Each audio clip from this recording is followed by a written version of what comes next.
کچھ ملزمان کو چارج کیا جا رہا ہے، کچھ کو نہیں۔ ہمیں معلوم نہیں کہ ملزمان کے فوجی عدالتوں میں مقدمات چلانے کا پیمانہ کیا ہے۔ فوجی عدالتوں میں مقدمات سننے والے جوڈیشل کی بجائے ایگزیکٹو اراکین ہوں گے، وہ کس طریقے سے ٹرائل چلا سکتے ہیں۔ انہوں نے مزید کہا کہ 21ویں اور 23ویں ترمیم خاص مدت کے لیے تھیں۔ 21ویں ترمیم کے بعد سپریم کورٹ نے اجازت تو دی، لیکن سپریم کورٹ ہائی کورٹ میں ریویو کا اختیار بھی دیا۔ سپریم کورٹ نے دائرہ اختیار یا اختیارات سے تجاوز بدنیتی کی بنیاد پر جوڈیشل ریویو کا یہ اختیار دیا تھا۔ جسٹس یحییٰ افریدی صاحب نے استفسار کیا کہ کیا آپ یہ کہہ رہے ہیں کہ پہلے پولیس گرفتار کر کے عام عدالتوں میں فرد جرم لگوائے، پھر معاملہ ملٹری کورٹس میں جائے؟ عابد زبیری نے کہا کہ قانون میں ملزم کا لفظ ہی ہے، جب تک فرد جرم عائد نہ ہو بندہ مجرم نہیں ہوتا۔ جسٹس یحییٰ افریدی صاحب نے استفسار کیا کہ آپ کہہ رہے ہیں کہ کیس پہلے عام عدالت میں چلے اور پھر ملٹری کورٹس میں جائے؟ چیف جسٹس نے ریمارکس دیا کہ لیاقت حسین کیس میں کہا گیا کہ ملٹری اتھارٹیز تحقیقات کر سکتی ہیں، سویلین کا ٹرائل نہیں کر سکتی۔ جسٹس اعجاز الحسن صاحب نے استفسار کیا کہ یہ فیصلہ کون کرے گا کہ کس پر آرمی ایکٹ لگے گا اور کس پر نہیں؟ عابد زبیری نے جواب دیا کہ تحقیقات کرنا پولیس کا کام ہے، پولیس ہی فیصلہ کرتی ہے۔ عابد زبیری نے مختلف امریکی عدالتوں کے فیصلوں کا حوالہ دیتے ہوئے کہا کہ شہریوں کی فوج کی جانب سے حراست بھی غیر قانونی ہوتی ہے، اور انہوں نے کہا کہ میرا صرف موقف یہ ہے کہ ان حالات میں جب آپ چند لوگوں کو جو اٹھا لیں اور آپ ان کی حد تک آرمی عدالتوں میں ٹرائل چلائیں، باقیوں کی حد تک سول عدالتوں میں ٹرائل چلے، آرمی عدالتوں کا پتہ بھی نہ ہو کہ وہاں کیسے ٹرائل چلے گا، ٹرائل کرنے والے ایگزیکٹو ممبران ہوں، جوڈیشل ممبران نہ ہوں، تو پھر ایسے میں کون سا فیئر ٹرائل ہوگا؟ اور اگر دہشت گردوں کے خلاف ٹرائل چلنا ہے، اس میں آپ کو ضروری تھا کہ 21ویں اور 23ویں ترمیم کرنی پڑی، تو پھر آپ اپنے جو شہری ہیں ان کا ٹرائل کرنے کے لیے بغیر آئینی ترمیم کے کیسے کر سکتے ہیں؟ کس طریقے سے آپ فوجی عدالتوں میں ٹرائل کر سکتے ہیں؟ یہ ممکن ہی نہیں ہے۔ بہرحال انہوں نے اپنے دلائل مکمل کیے تو اٹارنی جنرل صاحب نے دلائل شروع کیے۔ اٹارنی جنرل صاحب نے کہا کہ جسٹس منیب نے استفسار کیا کہ سوال یہ ہے کہ سویلینز پر آرمی ایکٹ کا اطلاق کیسے ہو سکتا ہے؟ اٹارنی جنرل نے فل کورٹ تشکیل سے متعلق درخواست پر دلائل دینے کا آغاز کرتے ہوئے کہا کہ میں سب سے پہلے جو ہماری درخواست ہے کہ فل کورٹ تشکیل دیا جائے، میں اس کے اوپر بات کرنا چاہوں گا، اور اس کے بعد پھر ہم کسی اور ٹاپک پر بات کریں گے۔ جسٹس عائشہ ملک صاحبہ نے کہا مجھے سمجھ نہیں آ رہی حکومت چاہتی کیا ہے۔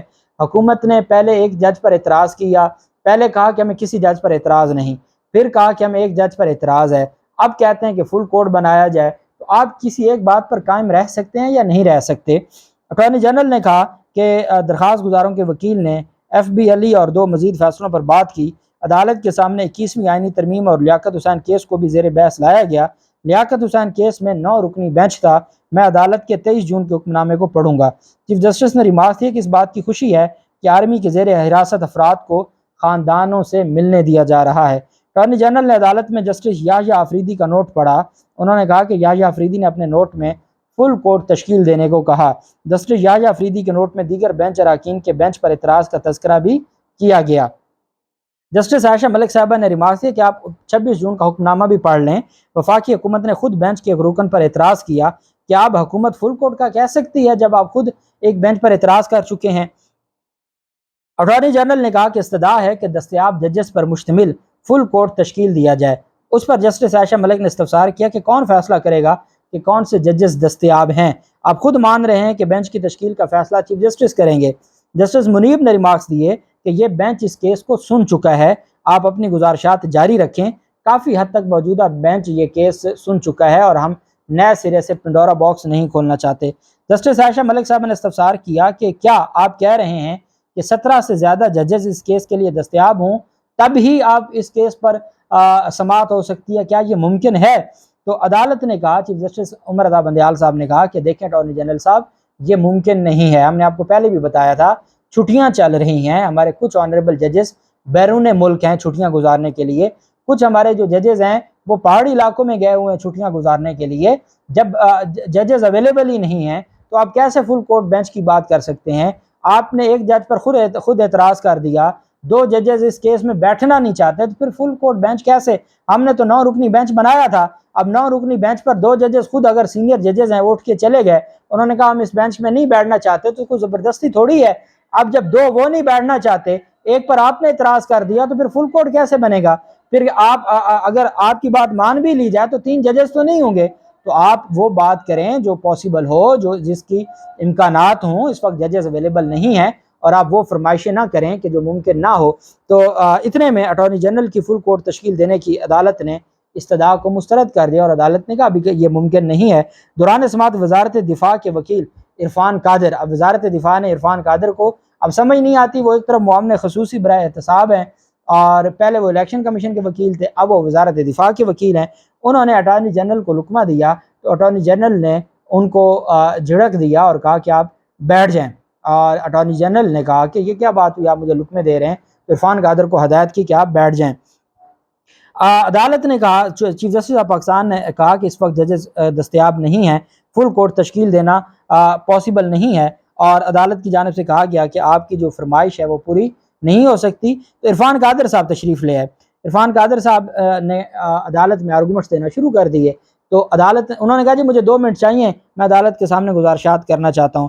چیف جسٹس نے کہا کہ میرے ساتھی کہہ رہے ہیں کہ ہم آپ کے دلائل کا شدت سے انتظار کر رہے ہیں، آپ ایک ہی ساتھ دلائل دیجیے گا، اس طرح سے ٹکڑوں میں آپ دلائل نہ دیں، فی الحال فل کورٹ بنانا ممکن نہیں ہے۔ اور عمر عطا بندیال صاحب نے عرفان قادر سے مکالمہ کرتے ہوئے کہا کہ ہم آپ کو بعد میں سنیں گے۔ عرفان قادر 2 منٹ مانگتے رہے، لیکن بینچ اٹھ کر چلا گیا، چونکہ بینچ کو پتہ ہے کہ عرفان قادر صاحب کس طریقے سے بات کرنا چاہتے ہیں۔ چیف جسٹس عمر عطا بندیال صاحب نے اپنے اختتامی ریمارکس میں اٹارنی جنرل صاحب کو کہا کہ آپ بھی کل تک سوچیں، ہم بھی سوچتے ہیں، ہم بھی مشاورت کرتے ہیں، اور پھر اس کے بعد کل ہم دوبارہ بیٹھیں گے، اور کل آپ کے ہم جو دلائل ہیں ہم چاہتے ہیں میرٹ کے اوپر بھی آپ دلائل دیں۔ آپ کا جواب تحریری جواب بھی آ گیا ہے، باقی فریقین نے بھی اپنے تحریری جواب جمع کروا دیے ہیں۔ ہم چاہتے ہیں کہ ہم اس معاملے کو اب وائنڈ اپ کریں، تو کل ہم آپ کو سنیں گے، اور ہم بھی سوچیں گے، آپ بھی سوچیں، اور جو بہتر ہوگا اس کے اوپر بات کریں گے، اور سماعت کل تک ملتوی کر دی۔ اللہ پاک پاکستان کا حامی و ناصر ہو۔ بہت شکریہ۔ اللہ حافظ۔ پاکستان زندہ باد۔